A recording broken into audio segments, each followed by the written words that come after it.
മുത്തശ്ശൻ മുത്തശ്ശി അല്ലെ, അവരുടെ സഹോദരങ്ങൾ കാണും, കുടുംബങ്ങളൊക്കെ ആയിരിക്കും. ഒത്തിരിയൊക്കെ പേര് 30-40 പേരെന്നുള്ളതല്ല, കുറച്ചും കൂടെ ഇന്നത്തെ കുറച്ചും കൂടെ വലിയ കുടുംബങ്ങളായിരുന്നു. അപ്പോൾ തന്നെ കുട്ടികളുടെ മുഖത്തുള്ള ചെറിയ വിഷമങ്ങൾ വരെ മനസ്സിലാക്കാനുള്ള ആളുകൾ ഉണ്ടായിരുന്നു. പക്ഷെ ഇന്നിപ്പം അവിടെ അപ്പനും അമ്മയാണ്, രണ്ടുപേരും വെച്ചുള്ള ഓട്ടമാണ്. അതുകൊണ്ട് തന്നെ കുഞ്ഞിനെ ശ്രദ്ധിക്കാൻ പലപ്പോഴും പറ്റുന്നില്ല. അപ്പോൾ ഇതിന്റെ അത് കവിതയിൽ കുഞ്ഞുങ്ങൾ നന്നാവണമെങ്കിൽ നമ്മൾ എങ്ങനെയാണ്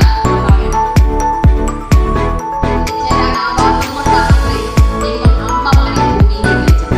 ശരിക്കും 3 മക്കളുടെ 3 ആൺമക്കളുടെ അമ്മ എന്നുള്ളത് ഈ ഒരു വാക്കുകൾ വെച്ച് ശരിക്കും രോമാഞ്ചം ഉണ്ടാകാം. ദൈവത്തിന് എല്ലായ്പ്പോഴും എല്ലായിടത്തും എത്തിച്ചേരാനാവാത്തത് കൊണ്ടാണത്രേ ദൈവം അമ്മമാരെ ഭൂമിയിലേക്ക് വെച്ചത്, അച്ഛന്മാരെ കൂട്ടിച്ചേർക്കാം. അപ്പോൾ ഒരു ദൈവത്തിന്റെ പ്രതിനിധിയായിട്ടാണ് നമ്മൾ ഈ ഭൂമിയിൽ നിലകൊള്ളുന്നത്. ചിലപ്പോഴെങ്കിലും നമ്മളതൊക്കെ മറന്നു അടുത്തുള്ളവരെല്ലാം തന്നെ ഇങ്ങനെ പാത്തു വെച്ചായിരുന്നു. ഒന്നാമത്തെ തോട്ടോടിയും കൂടാണ്, അപ്പൊ ആരും കാണിച്ചു കൊടുക്കുന്നത്. ഈ പുള്ളിക്കാരൻ അല്ലെ ഈ കൊച്ച് ടീച്ചറിന്റെ മുഖത്ത്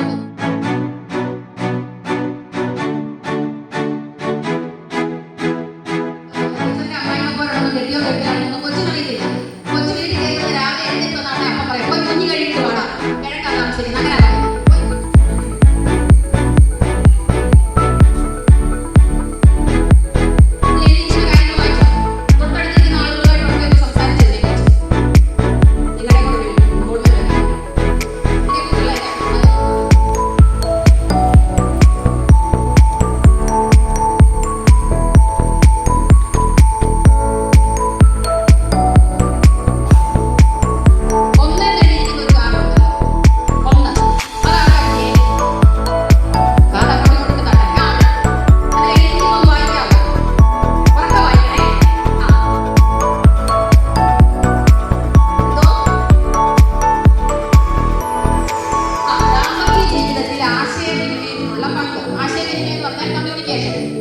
ദാമ്പത്യ ജീവിതത്തിൽ ആശയവിനിമയത്തിനുള്ള പങ്ക്.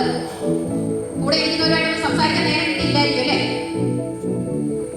കണ്ടവർക്കാണെങ്കിലും പറയാം, ദാമ്പത്യ ജീവിതത്തിൽ ആശയവിനിമയം കമ്മ്യൂണിക്കേഷനുള്ള പങ്ക് എന്തുമാത്രമാണ്. അതിന് വല്ല പങ്കുണ്ടോ? ഉണ്ട്. എന്താ പങ്ക്? എന്തോ